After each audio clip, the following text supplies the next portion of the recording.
Alô, meus amigos do canal Wellington Campos FC. Olha a fera aqui, vocês gostam dele? Tá de volta meu amigo Bruno Gentili. Tudo bem, Italianinha? Tudo certinho, meu ídolo. Um abraço pra você, todo mundo que acompanha aqui o seu canal. Sempre um prazer estar de volta. Vamos falar do que a gente gosta, do que a gente sabe. Futebol que é bom, né? É verdade. E um final de semana, olha, para quem gosta de um tira-gosto, para quem gosta de um chopinho, de uma cervejinha... tem assunto.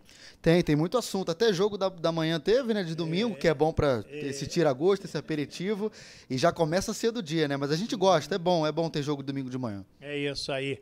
Gente, se inscreva no nosso canal Wellington Campos FC. Paga nada não, dá aquele joinha para o YouTube entender que o canal é bacana, os vídeos são legais, esse vídeo aí, você dando joinha, o YouTube manda para outras pessoas acompanharem para assistir também. Então eu vou trazer o Bruno Gentili, a gente vai fazer uma análise legal.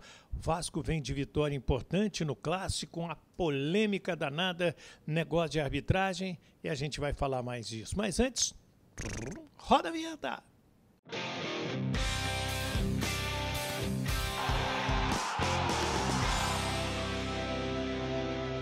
Muito bem, minha gente, vamos lá então, vamos falar dos jogos do final de semana, mas antes, Bruno Gentili, faz homenagem pro papai.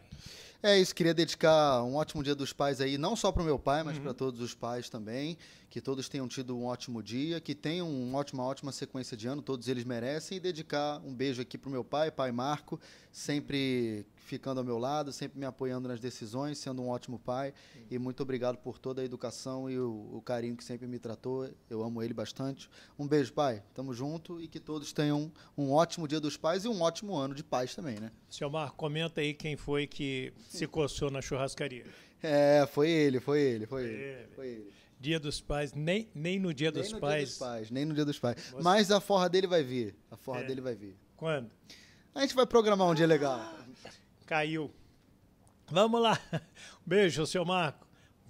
Feliz Dia dos Pais, te abraçando, te mandando um beijo. A gente abraça todos os pais do canal, né? O Wellington Campos FC. Um dia muito legal. Eu não pude passar com meus filhos ainda, porque fiz o jogo do Botafogo, depois Maracanã, Botafogo de manhã, Maracanã à tarde, à noite. Mas é assim, pai que trabalha é assim mesmo. E, ó, obrigado, papai do céu, por isso. Não estou reclamando, não, muito pelo contrário. Estou agradecendo esse presente aí. Ídolo, Vasco e Fluminense, o que você achou?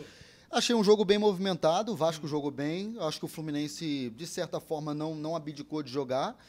E não tem como fugir, né, Wellington? Acho que a grande polêmica do jogo foi aquele primeiro gol do Vasco que acaba condicionando o resto da partida. Quando você toma um gol daquele jeito, e aí eu não vou nem entrar agora no mérito de deveria valer ou não deveria valer. Eu acho que quando você toma um gol daquele jeito, o psicológico do Fluminense, que já não é tão bom, já que vem de uma situação complicada no Brasileiro, ainda está dentro da zona de rebaixamento da Série A, então a confiança que já não era tanta, melhorou com o Mano? Melhorou, mas quando você toma um gol dessa forma, você acaba tendo o seu mental abalado. Não só pelo próprio gol que você toma de ter que correr atrás do placar, como também com o próprio árbitro, porque os jogadores ficam enervados com um tipo de lance desse. E aí a gente entra na discussão se o gol deveria ter valido ou se o gol deveria ter sido anulado. Já pode dar minha opinião ou não? Eu quero comentar em cima do que você disse, justamente que é o problema da cabeça, porque o Fluminense vinha numa sequência daquela que a gente brinca nos tricolores, goleada de 1-0, e aí, você ganha um clássico em cima do Vasco, você ganha muita moral. E aí vem um lance daquele. Agora você vai falar do lance.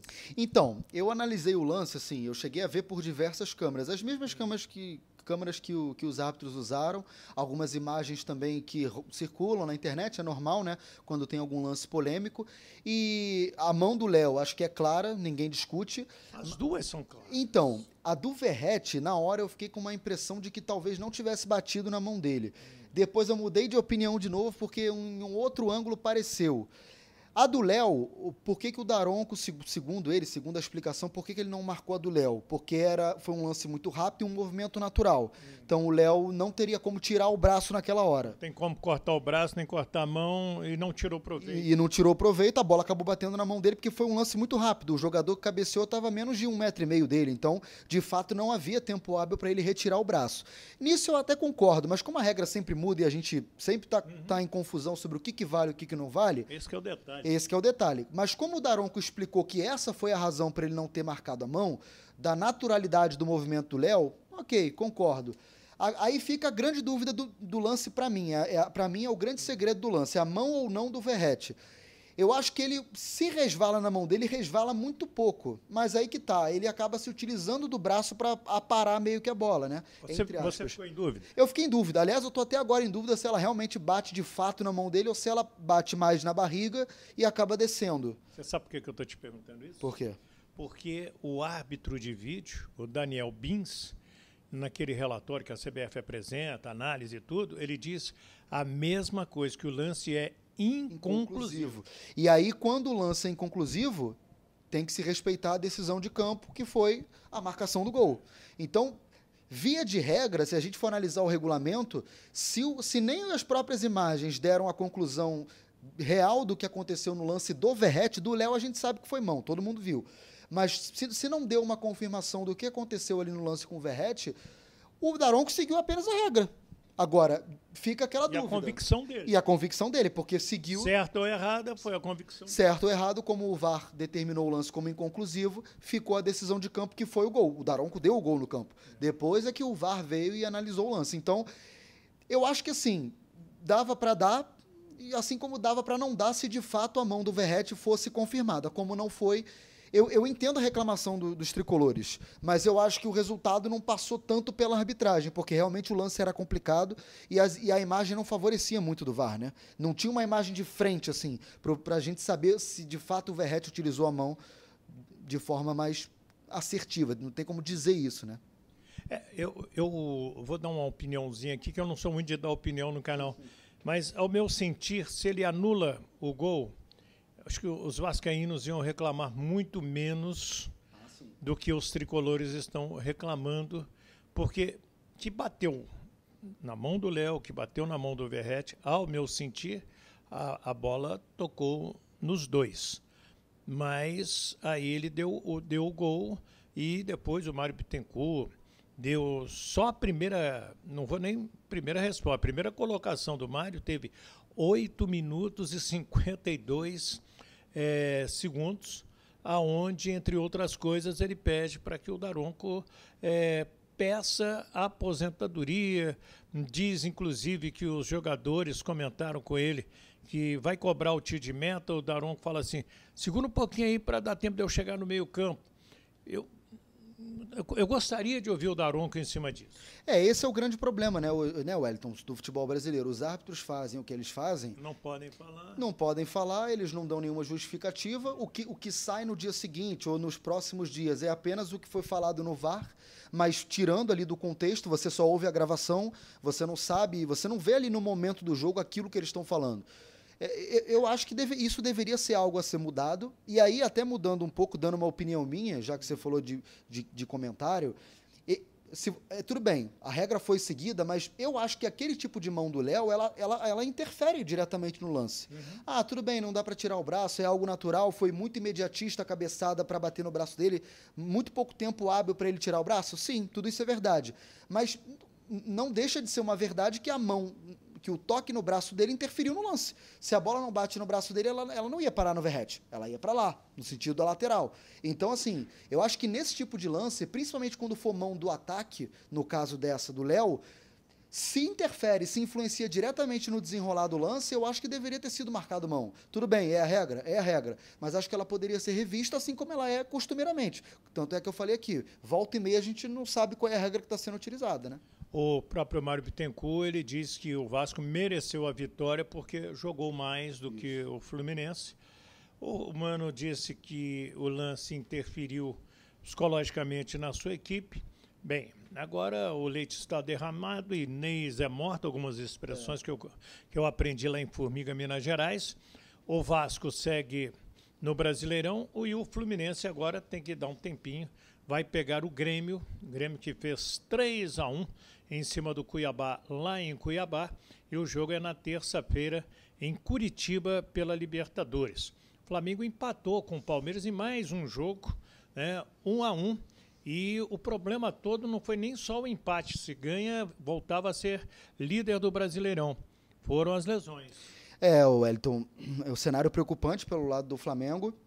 Claro, tem a questão da classificação também. O Flamengo desperdiçou a possibilidade de ser o líder momentaneamente, mas tem um jogo a menos. Então, foi um desperdício de oportunidade, mas que pode ser compensado lá na frente no jogo atrasado contra o Inter lá no Beira-Rio.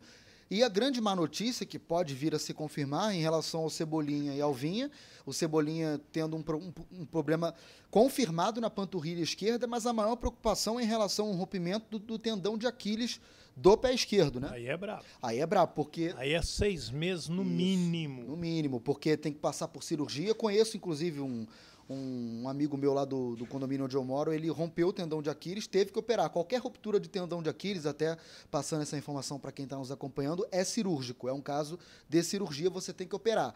Não existe um tratamento conservador quando rompe.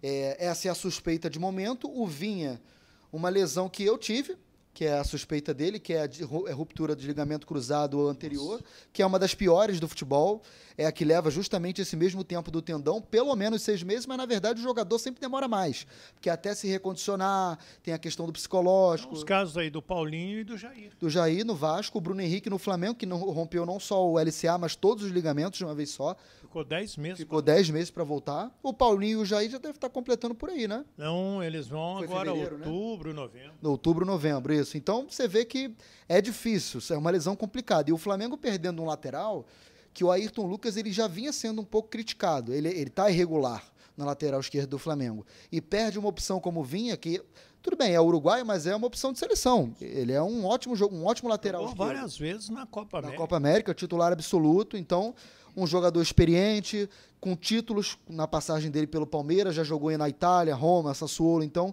o Flamengo, se de fato vier a ser confirmada essa ruptura do ligamento cruzado anterior do Vinha, um grande desfalque. O Cebolinha já vem com lesões frequentes, uma atrás da outra, primeiro muscular, depois no quadril, agora mais uma muscular na panturrilha esquerda já confirmada pelo Flamengo, e pode vir essa pior de todas aí a se confirmar nas próximas horas, que é a possível ruptura do tendão de Aquiles do pé esquerdo. Se vier, acredito que ele deva estar fora da temporada, né? E o Juventude campeão carioca? O Juventude jogando lá no Jacone, não é presa fácil, não. Muito pelo contrário, os outros que viram presa, né? E o Carlos Alberto não pode errar tantos gols como ele perdeu pelo Botafogo. E tem um detalhe, Wellington, que recentemente você vai lembrar, as pessoas que nos acompanham também, o Juventude vendeu recentemente 2 mandos de campo, contra o Atlético Mineiro e contra o São Paulo lá para Brasília, e mesmo assim não perdeu o jogo. Sim. Então você vê que quando o Juventude joga em casa... É arrumado. Talvez seja... Aliás, eu vi essa informação hoje, é o melhor mandante do Campeonato Brasileiro. É mesmo? É o melhor mandante. Para você ver como que o Jacone tem essa força. Ganhou Funciona. Ganhou do Flamengo lá 2-1, ganhou do Fluminense na Copa do Brasil, porque o jogo do turno foi aqui no Maracanã, ainda não teve do retorno. Ganhou do Botafogo hoje 3-2 e ganhou do Vasco lá 2-0. Então, nenhum carioca nem sequer pontuou até agora, lá jogando lá no Jacone. É isso aí. Deixa o seu comentário, comente aqui, tá? Deixa o seu nome, o nome da sua cidade para receber o nosso abraço, o nosso carinho. Se inscreva também, o Wellington Campos FC, paga nada não, dá aquele joinha para fortalecer. Manda esse link para outras pessoas também pedindo para se inscrever no nosso canal. Você não sabe como você vai nos ajudar a continuar fazendo vídeos, permanecendo por aqui, né, dentro do YouTube. Obrigado, Italianinho. Valeu, ídolo. Sempre um prazer. Se precisar, estamos de volta e um abraço para todo mundo. Estamos precisando sempre, então você vai estar de volta direto com a gente. Gente, uma ótima semana para todos. Fiquem com Deus do Rio de Janeiro. Bruno Gentili e o Wellington Campos.